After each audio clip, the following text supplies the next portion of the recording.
ये उसी कंटिन्यूटी में है। वीडियो लिमिट ख़त्म हुई थी मेरे पास क्योंकि हाई रिजोल्यूशन पे मैंने उसको सेट किया हुआ था। तो जो नेक्स्ट क्वेश्चन है जो मैंने तरतीब दिया है वो, now let's see how does big data work. Big data जो है वो इस आइडिया पे काम करता है कि आप के पास जो कुछ भी है वो डाटा ही की शक्ल में है, और जितना आप उस डाटा के बारे में जान सकते हैं उतना ही आपके लिए वो मौजू और एडवांटेजियस होगा, और उससे हम डीपर इंसाइट ले सकेंगे और अपने फ़ायदे के लिए इस्तेमाल कर सकेंगे। मुख्तलिफ डाटा पॉइंट्स मैच करके हम अब उससे रिज़ल्ट ड्रॉ कर सकेंगे। Now understanding and exploring the different types of data we are actually dealing with in a real world. Big data has three common types of data forms, which are structured data, unstructured data and semi structured data. Structured data क्या होता है? जो किसी pre defined format में होता है, उसमें रोज़ और कॉलम्स होते हैं, ऑर्गेनाइज्ड होता है, लेबल्ड होता है, और उसका कोई एक स्ट्रिक्ट मॉडल होता है जिसको वो फॉलो कर रहा होता है। Just like structured Curie language, उसमें आपने रोज़ और कॉलम्स में डाटा को फीड करना है और उसको एक अपने तौर पर हम किसी और फॉर्मेट में उस पर काम नहीं कर सकते। अगर मुझे कोई डाटा चाहिए तो मैं क्यूरी रन करूँगा और देख लूँगा कि भाई उस क्यूरी का रिज़ल्ट क्या है और मैच कर लूँगा रिजल्ट्स को। That is structured data. Unstructured data जो कि हमने अभी देखा 80% जो डाटा है वो अनस्ट्रक्चर्ड है, जो कि ऑर्गेनाइज नहीं होता और वो लेबल भी नहीं होता, और मुख्तलिफ मीडियम से वो हमारे पास आ रहा होता है, और यूजुअली वो टेक्स्ट की फॉर्म में होता है, और उसका कोई प्री डिफाइंड मॉडल भी नहीं होता, और वो किसी भी तरह से ऑर्गेनाइज हुआ हुआ होता है। यानी कि कुछ कोई एक फॉर्म नहीं होती उसकी ऑर्गेनाइजेशन की। ऐसा डाटा अनस्ट्रक्चर्ड डाटा कहलाता है। और सेमी स्ट्रक्चर्ड इन दोनों का मजमुआ है। यानी कि सेमी स्ट्रक्चर्ड डाटा, स्ट्रक्चर्ड भी, कुछ डाटा उसमें स्ट्रक्चर्ड होगा, कुछ अनस्ट्रक्चर्ड होगा, जैसे एक्सएमएल और जेसॉन। ये डाटा सेमी स्ट्रक्चर्ड होता है। इसके बारे में गूगल करके आप थोड़ा सा पढ़ लीजिएगा तो आपको अंदाज़ा हो जाएगा। जेसॉन में टैगिंग वगैरह होती है और सोर्सेज को टैग बैक करते हैं, और हेराल्कल रिकॉर्ड्स होता है वो एक्सएमएल में आप देख सकते हैं। So, what is the interesting thing about big data is that increasingly almost all data is coming to us in an unstructured form. 80% data तकरीबन पूरा ही डाटा हो गया, 20% नेग्लिजिबल है। 80% डाटा मेरे पास आ रहा है अनस्ट्रक्चर्ड फॉर्म में, और एआई उससे लर्न कर रहा है और स्टडी कर रहा है। ये चीज़ आपने हमेशा जहन में रखनी है कि बिग डाटा का असल मकसद क्या है, उसको अपने फ़ायदे के लिए कैसे यूज़ कर सकते हैं। तो जो नया डाटा है आजकल बिग डाटा के अंदर, जो कॉमनली अवेलेबल डाटा टाइप्स हैं जिसको हम फ़ौरन समझ भी सकते हैं, जिसके लिए कोई बहुत ज़्यादा टेक्निकल बैकग्राउंड होना ज़रूरी नहीं है। तो उसमें पहला डाटा आता है एक्टिविटी डाटा। जैसे हम कोई एक्टिविटी करते हैं, हम चलते हुए जा रहे हैं, हमारे मोबाइल की जो जीपीएस लोकेशन है that is my activity data. हम कहीं जा रहे हैं एक जगह से दूसरी जगह पर, तो वो जीपीएस डाटा मेरा एक्टिविटी डाटा कहलाएगा। और अगर मैं अपने फ़ोन के ऊपर कोई न्यूज़ पढ़ रहा हूँ, या फिर मैंने फ़ोन पर फेसबुक पे लॉगिन कर लिया और उसमें कुछ मैंने आर्टिकल्स पढ़ लिए या किसी की पोस्ट देखकर उस पर कमेंट कर दिया, दैट्स माय एक्टिविटी डाटा। मैंने लंच ऑर्डर कर दिया किसी एप्लीकेशन से ऑनलाइन, मोबाइल से अपने या अपने लैपटॉप से किसी एप्लीकेशन से, that's activity data.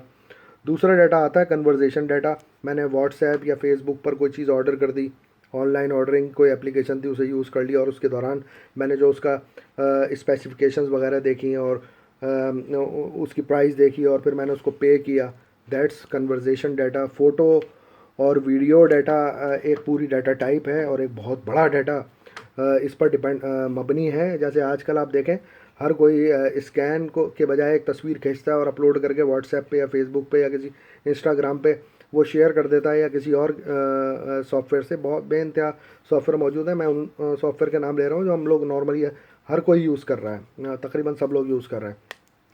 Video data, video बनाई और व्हाट्सएप के थ्रू भेज दिया, फेसबुक पे अपलोड कर दिया, फेसबुक से भेज दिया, या किसी यूट्यूब पे अपलोड कर दिया।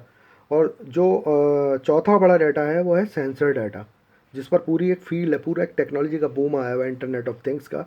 डिवाइसेस आपस में बात कर रही हैं और डाटा जनरेट कर रही हैं, डाटा को समझ रही हैं, ट्रांसमिट कर रही हैं एक जगह से दूसरी जगह पे। और तकरीबन हर स्मार्टफोन में ये फ़ीचर मौजूद है, वो भी उसके अंदर सेंसर्स हैं। आप मेडिकल अपनी हेल्थ चेक कर सकते हैं, वॉक करके चीज़ें चेक कर सकते हैं। स्मार्ट योगा मैट्स आ गए हैं, वियरिंग्स आ गई हैं, वियरेबल कहते हैं जिनको, तो वो सब सेंसर बेस्ड डाटा जनरेट कर रहे हैं और ट्रांसलेट कर रहे हैं। सबसे पहले तो वो जनरेट कर रहे हैं, फिर उसको ट्रांसलेट कर रहे हैं इन डाटा। तो how big data is being put to use. तो ये इसको बताना बहुत आसान है। आप किसी हॉस्पिटल में चले जाएं, द हेल्थ केयर फॉर, इसको कहते हैं हेल्थ केयर या हेल्थ जिनोमिक्स भी कहा जाता है। जितनी भी मेडिकल रिसर्च हो रही है वो उसके मेडिकल रिकॉर्ड्स बन रहे हैं, एमआरआईज हैं, स्कैन्स हैं, सीटी स्कैन्स हैं, उनके पैटर्न्स हैं डॉक्टर्स के पास, वो अवेलेबल किसी ईआरपी के थ्रू हुए हैं, और वो उस पर डॉक्टर्स के पास इतना बड़ा डाटा अवेलेबल है बिग डाटा की शक्ल में। तो वो आजकल हम सुनते हैं ना, कैंसर से कुछ पेशेंट सर्वाइव कर गए और उसका रेट बढ़ता जा रहा है बतदरीज। आज से 10 साल पहले ऐसा नहीं होता था। अब लोग उससे बच पा रहे हैं, क्यों? स्टडी मौजूद है, इंसाइट्स मौजूद हैं, उससे फ़ायदा कैसे उठाना है, उससे नए रिजल्ट कैसे ड्रॉ करने हैं, रिसर्च मज़ीद आगे लेके जानी है तो कैसे करनी है, तो इस किस्म का डाटा। और दुनिया में, जापान में दुनिया में सबसे ज़्यादा मेरे ख्याल से अर्थक्वेक्स आते हैं, जो मेरी नॉलेज है। तो वहाँ पर एआई अर्थ के क्वेक्स को प्रिडिक्ट करने के लिए बहुत ज़्यादा यूज़ हो रही है। इस तरह के डिज़ास्टर्स में मॉनिटरिंग में, उसकी सेफ गार्डिंग के लिए, और फ्लो ऑफ रेफ्यूजीज़ को मैनेज करने के लिए। फूड प्रोडक्शन इज़ ऑल्सो एक इनकलाबी बिग डाटा जनरेट करने वाला सेक्टर है, और इसमें आर्टिफिशियल और एग्रीकल्चरल मशीनरी हम यूज़ कर रहे हैं। तो what these trends means for us, for you, the amount of data which is available for us is only going to increase। यानी हमारे पास जो भी डाटा मौजूद है ना, आज मैंने भी बताया था 2 साल पहले जो डाटा जितना भी 90% जनरेट हुआ है पिछले 2 साल में हुआ है, तो आज जो हमारे पास डाटा अवेलेबल है, आने वाले वक्त में हमारे पास इससे कई गुना ज़्यादा डाटा मौजूद होगा, जो कि हमारे कल काम आएगा। उस हमारे आने वाले कल में हम उससे मुख्तलिफ इंसाइट्स लेकर अपने फ़ायदे उससे जनरेट करेंगे और उससे फ़ायदा उठाएंगे। तो यहाँ जब इतने बड़े डाटा माउंटेन्स की बात होती है, तो आप सबके जहन में और मेरे जहन में भी आता था कि भाई इतना बड़ा डाटा है, ये तो बड़े बड़े जो कॉरपोरेट ऑर्गेनाइजेशंस हैं, इस तरह का इंफ्रास्ट्रक्चर, वही लोग उससे फ़ायदा उठा सकते हैं। एक आम यूज़र या एक कॉमन मैन को, या फिर एक ऐसा आदमी जो टेक्नोलॉजी वाला नहीं है लेकिन वो किसी और फील्ड से ताल्लुक़ रखता है, उसको इस डाटा से कैसे फ़ायदा वो उठा सकता है? तो ये तो पॉसिबल ही नहीं है। तो इसका आंसर है वेल एक्चुअली नो, ऐसा नहीं है। वो कैसे? चलें आ जाएं। 3 एग्जांपल्स हैं मेरे पास, मैंने तरतीब दी है। 3 एग्जांपल्स सिंपल हैं, इसलिए सबको समझ में आ जाएंगी।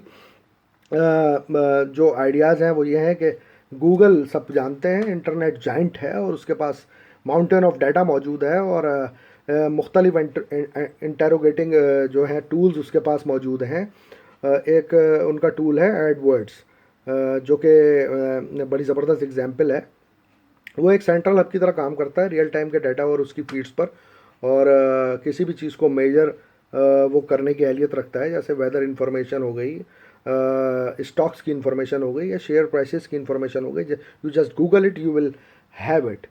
So second big thing is Facebook, जो कि एक सोशल नेटवर्क है। वहाँ पर लॉट्स ऑफ डाटा जो है यूज़र जनरेट कर रहे हैं, उनके प्रोफाइल्स हैं, उन्होंने अपनी कंपनीज बनाई हुई हैं, और इस तरह के लोग हैं जिनके प्रोफाइल्स हैं, उनके मूड्स और उनके मूड्स को देखते हुए आप वहाँ पर अपनी प्रोडक्ट्स को एडवर्टाइज़ कर सकते हैं, और उससे रेवेन्यू जनरेट कर सकते हैं। तो ये एक बड़ी चीज़ है आपके पास, इतनी बड़ी डाटा माउंटेन की। गूगल हो गई, फेसबुक हो गई। तीसरी फॉर एग्जांपल जो मैं भी यूज़ करता हूँ, लिंक्डइन, आप भी शायद यूज़ करते होंगे, और बहुत से लोग यूज़ करते हैं, ज़्यादातर यूज़ करते हैं लिंक्डइन।